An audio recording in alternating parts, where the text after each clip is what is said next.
Were you expecting it to go this way?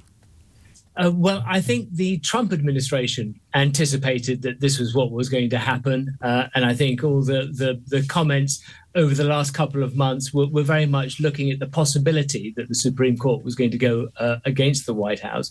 That's not to say that they're not surprised and disappointed, but I'm pretty sure that they have thought through the implications for this and will have a plan to address it. And look, it's the Supreme Court finding is distressing for the White House for a lot of the tariffs that they've imposed, but it's not a blanket disagreement with the tariffs and the approaches. So I think that we're going to see a switch in the way in which the White House and the administration operates. Tell me a bit more about that then. So you think what it said is that some of the levers that were pulled were unlawful, but not all of them? Yes, it was the sort of general tariffs are the ones that aren't allowable under the finding, but certainly those around national security, around unfair trade, and targeted bilateral agreements are still allowable. And there are other mechanisms as well that the president can look to implement. But in the short term, this, of course, is just further disruption, further uncertainty, and further chaos with regards to the way in which the global supply chains are operating and which trade is taking place. And that's not good. That's not good for manufacturers, and it's not good for consumers. It's interesting. We've got a text here from Sully, a message saying, since his tariffs, I've bought less from Amazon and more from Temu, as the former's prices for the same thing had become just so much more expensive. The judges didn't give a timeline, I take it. Watch Donald Trump drag it out as long as possible if he can. I mean, but that's interesting that even down to the granular thing of who shops where, these things aren't just sort of high macroeconomics, are they? They're very much connected to both trade and how we consume.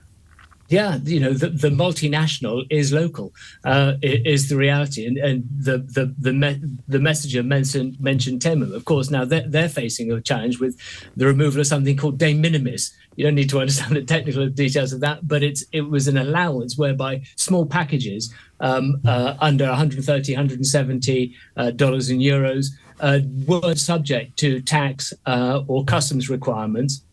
The US is removing that allowance, as is the EU. So shoppers like Temu and Shein are finding that their business model is being disrupted because of regulatory change. That's interesting.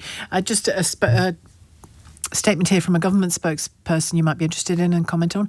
This is a matter for the US to determine, but we will continue to support UK businesses as further details are announced. The UK enjoys the lowest reciprocal tariffs globally, and under any scenario, we expect our privileged trading position with the US to continue. We will work with the administration to understand how the ruling will affect tariffs for the UK and the rest of the world. My goodness, that could have been a royal statement. It was so carefully worded, wasn't it? It really was, and quite right. In a period of uncertainty and disruption, it's best for a cool head and calm heart. So that's exactly right. And look, there are opportunities here for UK businesses. Even when the tariffs were first announced, that great Liberation Day announcement on the White House garden, the reality is there was a small manufacturer in South Wales selling products, depilatory products into the US, were then subject to tariffs overnight because of steel and aluminium. But they realised, just as was mentioned in that statement, that the UK had an advantageous position, and they doubled down and grew their markets in the US because their main competitor in the US was a Chinese manufacturer subject to higher tariffs than were imposed by the US on the UK. So even in this period of uncertainty and disruption, there will be and there are opportunities. And I think for UK businesses particularly, it's a case of don't react to the noise. Consider the reality of what's being discussed. And the US is a key trading partner, long established, our single largest trading nation. And we should be looking to exploit and grow business with the US, despite this the carnival is taking place. I'm just remembering a few calls, one specific call that came through around the time that there was the change, the change was coming in of the tariffs, or in fact when there was real uncertainty about where the UK would land in that maelstrom in the middle of last year.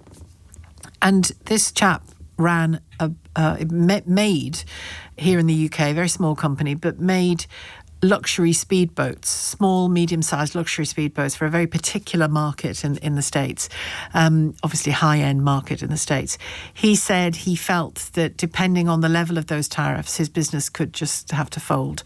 He was pretty much a one-man band-ish, and he couldn't see how it could survive if the tariffs were as high as Trump was threatening. Now, they didn't turn out to be as high as he threatened, but still, a tariff is a tariff, isn't it? Do you think somebody in that gentleman's position at the moment could be hopeful that things could ease a bit?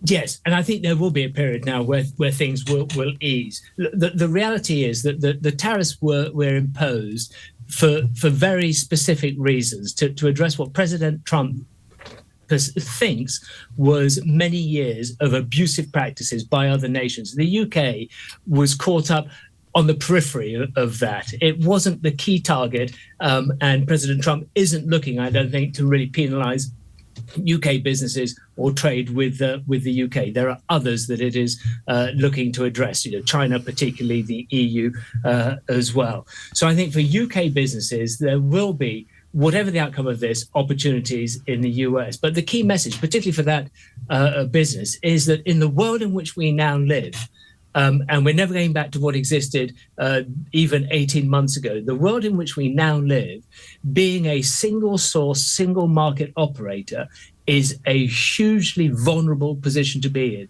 We have to be looking at diversified supply chains, and you need to be looking at alternative markets.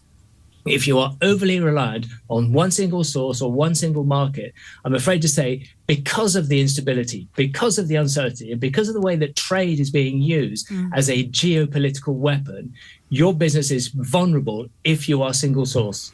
So really broaden that outlook as much as you can if you're trading in the world. Yeah, absolutely. And there are huge markets for UK goods and services around the world. Let's talk to Professor Ian Goldin, a Professor of Globalisation and Development at the University of Oxford. Were you expecting this ruling to go this way? I was hoping it would, but the Supreme Court's been so supine to President Trump that, I did worry about them making a decision in his favor. This is the first major defeat he's had with the Supreme Court, so it's very significant. What do you expect to flow from here? Just outline the shape of things to come in your view in the next week or so. Well, I think the first thing to say is that these tariffs have been extremely damaging for people in the US. The estimates are that it's costing the average US household about $1,000 per year. It's also slowed down the world economy because people can't export and it's much more difficult to get into the US market. And then there's all the uncertainty which has been generating by the flip-flopping, him withdrawing tariffs, escalating tariffs, which undermines business investment. So I think it really has been very, very bad for the US and for the global economy and also for the UK, of course. So if it's going to lead to lower tariffs, it's good news. Unfortunately, President Trump has lots of other possible methods to frustrate trade. And I think we'll be seeing in the coming days some of those surfacing. He can still put trade barriers on things like steel and cars and things. So although he can't do it generally for a country, he can still on materials. On particular products and services, So that's a worry. I think for the UK, which has got this 10% deal on most of its trade, there's a worry about whether, what was agreed in terms of a certain number of autos and other things going in duty-free, whether that's going to stick, because I think it's all up for grabs now. And I think we're going to see a continuing period of uncertainty. So I don't think we'll see the immediate response in terms of confidence and investment and so on. Because one thing we've come to, to learn with President Trump is uncertainty and surprise. And so I fear it's not going to be good news as one might have hoped. In the immediate term, yeah. And Yeah, in the statement from the government, they talk about our privileged trading position with the US. We expect it to continue. In what sense is it privileged? What do they mean when they talk about that? Well, the Prime Minister struck this deal, so 10% tariffs and a whole lot of exemptions as part of that. And so that, again, was under this Emergency Powers Act that President Trump invoked.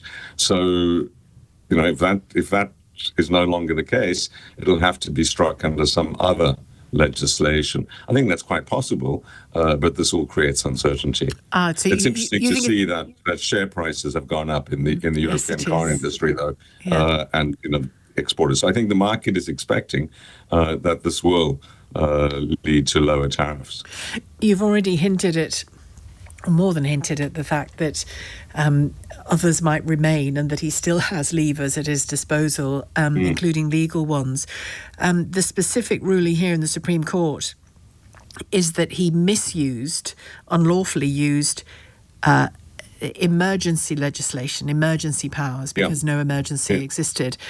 Can you see him just looking across the panoply of legislation available to him as president and seeing which he can apply to tariffs in order to still... I think it was, it was sort of a very rapid use of this legislation. It's been found to be unlawful, but there's lots of other legislation. There's the 1974 Trade Act. There's lots of different other legislation that the U.S. administration can use. And I'm no doubt that there's going to be armies of administration lawyers providing him with new alternatives. And do you think it's because his policy of using tariffs in the way that he does? He uses them to punish, he uses them to cajole and to position people in ways that he wants. You see that just continuing, do you? Yes, I think that's the nature of him. I mean, he's basically a negotiator. He thinks everyone's in an apprentice game. And I think he's going to continue to use it, and in a very ad hoc measure. I mean, it can change overnight. For example, he's now irritated with the UK because we're not allowing him to use UK bases for a possible attack on Iran. Is he going to respond by saying, he's going to tear up the trade deal? So he's I think, deeply unpredictable and takes everything very personally, and is the opposite of what you need, which is someone who sees the interests of the US workers and the global coordination at the heart of it. He's just into the short term. So I think we're going to see a lot more instability. And what you said at the very start of our conversation there was how damaging it had been for US households, on average $1,000 a year in increased costs for just stuff they buy. Yes.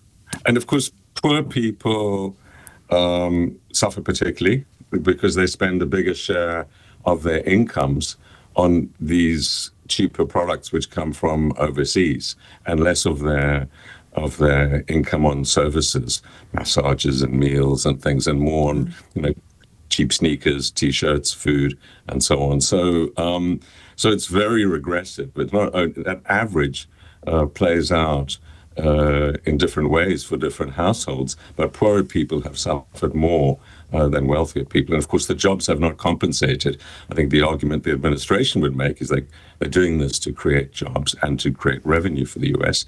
And both of those things, I think, have proved to not be the case because the US economy slowed down. So jobs have been lost as a result of this. And the overall size of the revenue generated would be greater if you had more trade.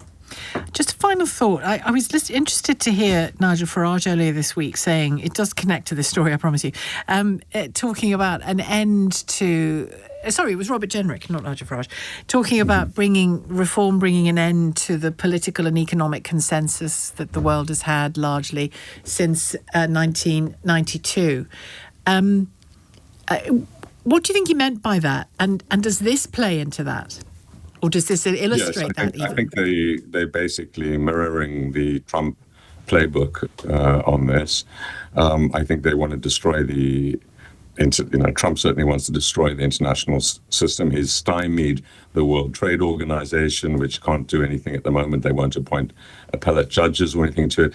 They've undermined the United Nations and other global institutions, including, terrifyingly, the World Health Organization, which is there to help protect us from the next pandemic. And what happens in this world, where you attempt to build higher walls, is you basically undermine your own economy. You don't get the investments you need, the people you need, and trade you need. But most of all, you undermine the will to cooperate. And so the risk of conflict, of nuclear accidents, and of course, climate change accelerating is much greater for it. So I think it's profoundly misguided because, of course, it needs reform. The global system is unfit in many respects for 21st century purpose. But reform to improve, not pull apart, I think should be the ambition of UK government and other governments.